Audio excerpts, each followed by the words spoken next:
네, 매주 목요일 이 시간에는 아마 이분을 기다리시는 우리 시청자분 많이 계실 겁니다. 국내에서 신재생 에너지 분야의 최고의 애널리스트로 평가받고 계십니다. 유진투자증권의 한병화 이사 스튜디오로 모셨습니다. 이사님 안녕하십니까? 네, 안녕하세요. 네.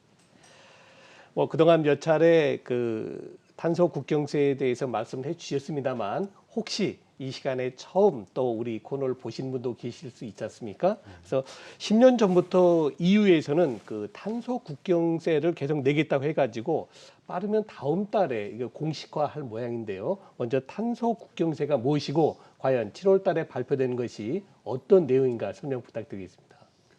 네, 그 EU의 탄소 국경세는 쉽게 말씀드리면 탄소를 많이 배출하는 국가에서 수출되는 물품들에 대해서 EU에서 수입을 할 때 관세를 매기겠다는 그런 제도이고요. 7월 12일 날 EU가 디테일한 안에 대해서 확정해서 발표를 할 예정입니다. 네. 이번 안에는 아마 전 산업이 다 포함되지는 않고요. 철강, 알루미늄 이런 특수한 몇 분야에 대해서 전력까지 포함했어요.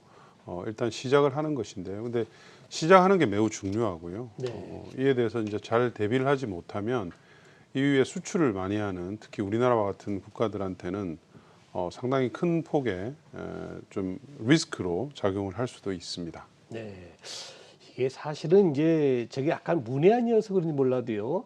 탄소, 물론 이제 어떤 철강이라든가 아까 말씀하신 알루미늄을 생산하는 데 있어서 많은 배출이 나간다는 것은 알고 있습니다만 그거를 과연 어떤 식으로 체크를 하겠다. 예컨대 뭐 포스코 같은 경우가 탄소 배출이 많은 기업이라고 하는데 과연 얼마만큼 하는가. 그리고 우리 국내 기업들이 이에 대해서 대비책이 잘 되었는가 매우 궁금한데요. 이 부분도 설명해 주시죠.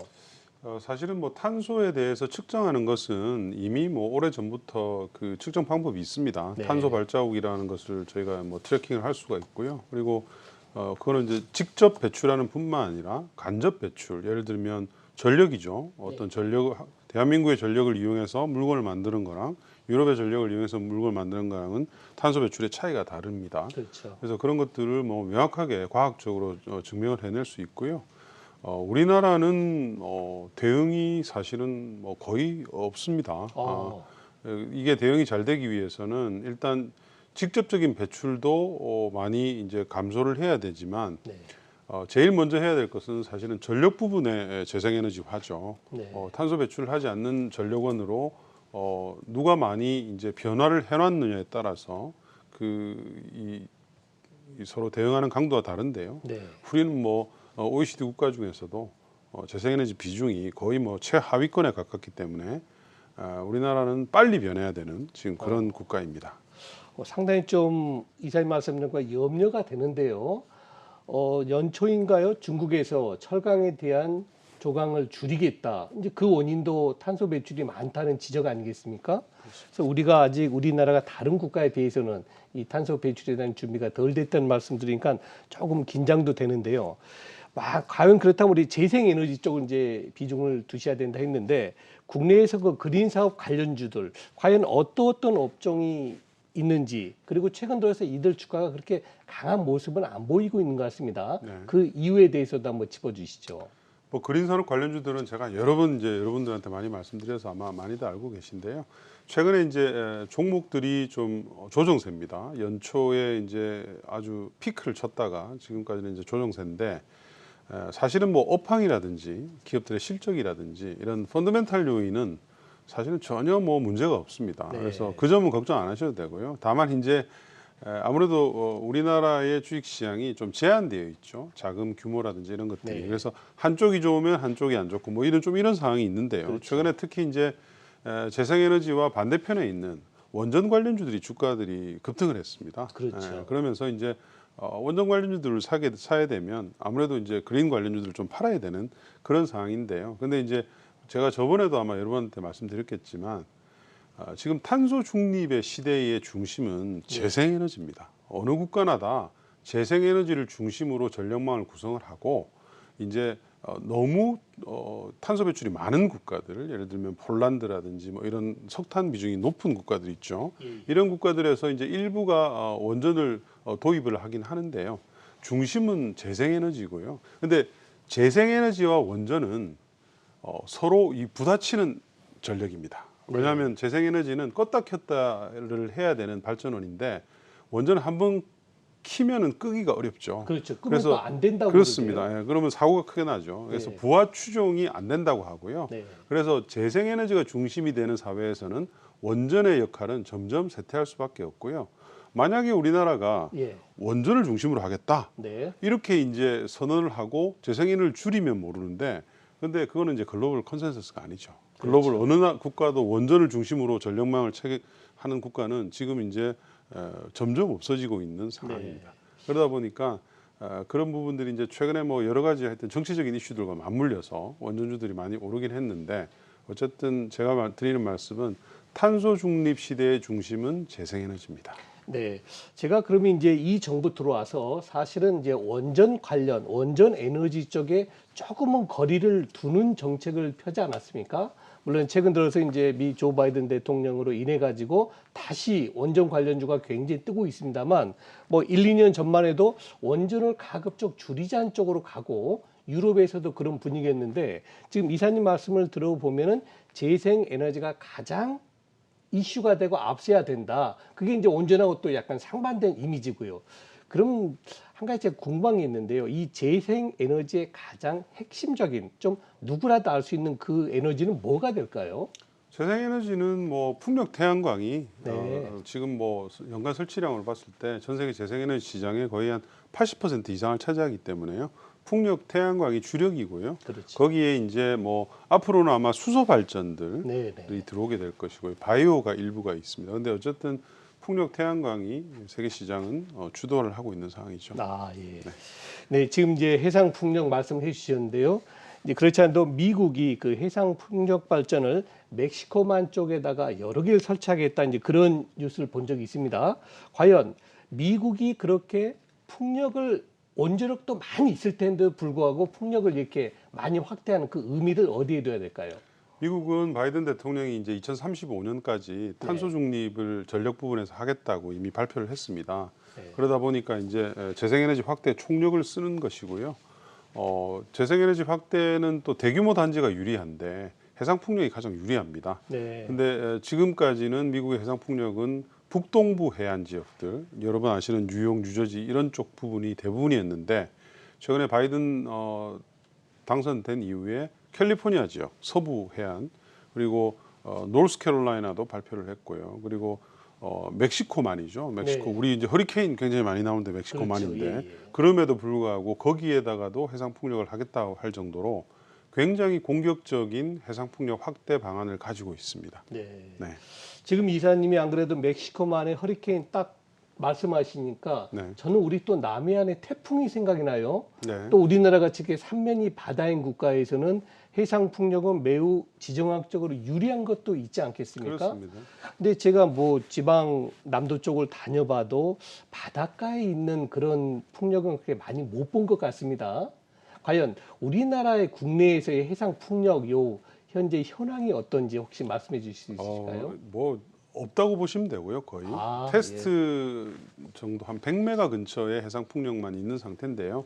예. 정부가 어쨌든 지금 한 뭐 13기가 정도의 해상 풍력 목표를 가지고 지금 여러 가지 정책들을 만들고 있기 때문에 우리나라도 모두에 말씀드린 탄소 국경세라든지 이런 것들 때문에 네네. 빨리 재생에너지 확대를 안 하면 안 되는 대표적인 국가거든요. 네. 그러니까 당연히 해상 풍력 확대도 국내에서 일어날 수밖에 없는 입장이다. 그렇게 보시면 될 것 같습니다. 네. 그리고 아까 이사님께서 이제 풍력 그 다음에 말씀하신 태양광 에너지가 또 필요하다는 말씀하셨잖아요.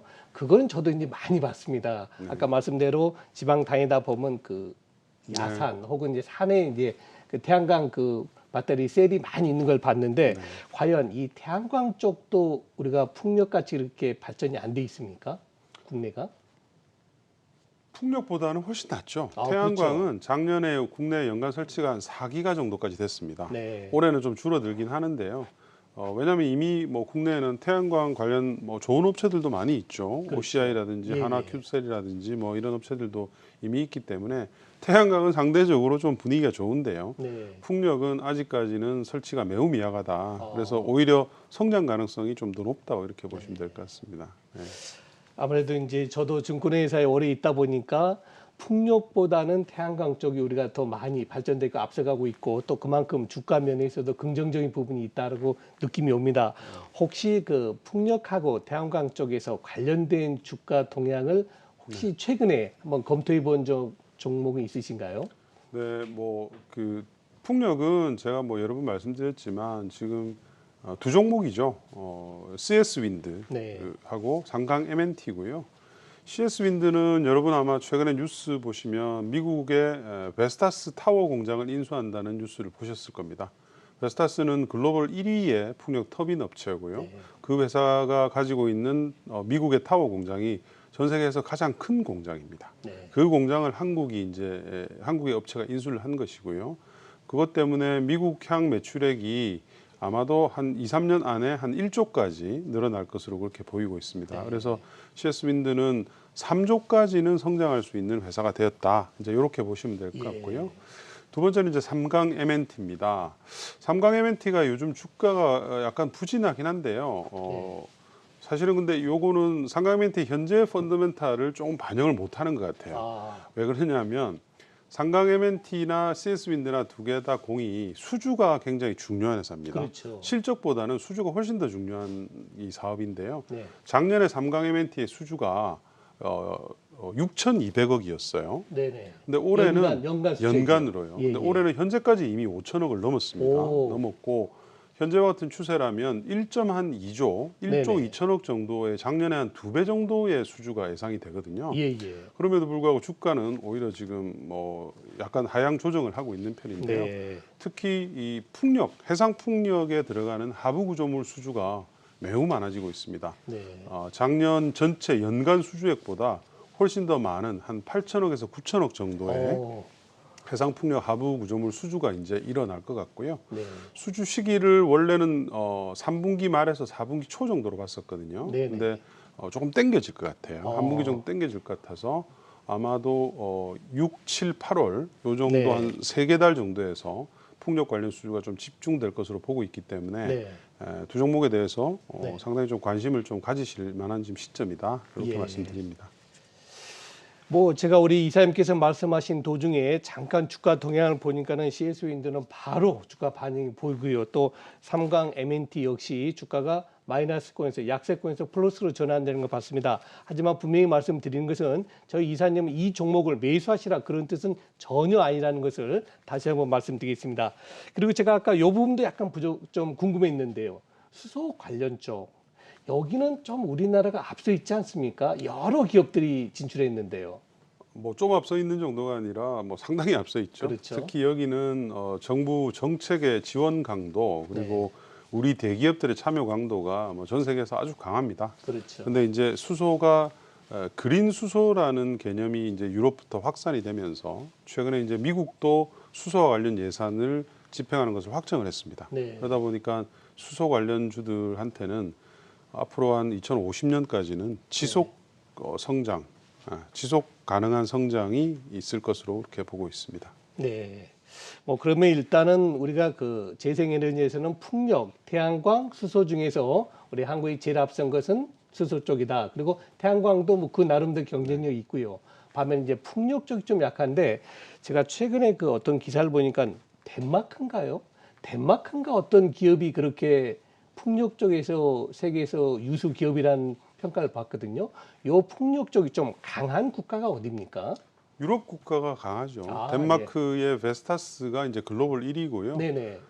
그 덴마크 베스타스의 공장을 네. 미국 공장을 이제 국내에 CS 윈드가 인수했으니까 그렇죠. 예, 예. 국내 풍력 업체들 비록 부품 업체긴 하지만 상당히 글로벌리 앞서 있다. 네. 그렇게 이제 보시면 될 것 같습니다. 예. 네, 그동안 제가 참 궁금했던 이 신재생에너지, 풍력, 태양광, 수소 오늘 굉장히 잘 정리를 해주셔서 너무 감사드립니다. 네, 지금까지 유진투자증권의 한 이사님이셨습니다. 네, 이사님 감사합니다.